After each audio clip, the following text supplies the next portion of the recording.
सर्वप्रथम कढईमध्ये 2 पळ्या तेल टाकूयात. तेल गरम झाल्यावर अर्धा चमचा मोहरी, अर्धा चमचा जिरे टाकूयात. जिरे मोहरी छान फुलल्यावर एक मोठ्या आकाराचा लांबसर कापलेला कांदा यामध्ये टाकायचा व गुलाबी रंगावर परतवून घ्यायचा. तुम्ही हवा तर कांदा बारीक कापला तरीही चालेल.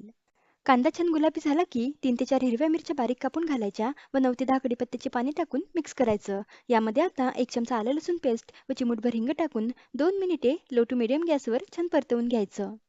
यामध्ये आता अर्धा चमचा हळद व चवीनुसार मीठ टाकून सर्व जिन्नस लो फ्लेमवर छान एकजीव करायचेत. सर्व जिन्नस एकजीव झाल्यावर यामध्ये उकडून स्मॅश केलेले बटाटे टाकूयात व मिक्स करूयात. इथे मी 4 मध्यम आकाराचे बटाटे उकडून त्याची साल काढून स्मॅश करून घेतले आहेत. बटाटे छान एकजीव झाल्यावर यामध्ये बारीक चिरलेली कोथिंबीर टाकून मिक्स करूयात. आणि तुम्ही बघू शकता इथे मस्त चविष्ट अशी बटाट्याची चटणी बनवून तयार आहे. ही चविष्ट अशी बटाट्याची चटणी तुम्ही डोस्यासोबत खाऊ शकता किंवा टिफिनला सुद्धा देऊ शकता. रेसिपी आवडल्यास व्हिडिओला लाईक आणि शेअर आणि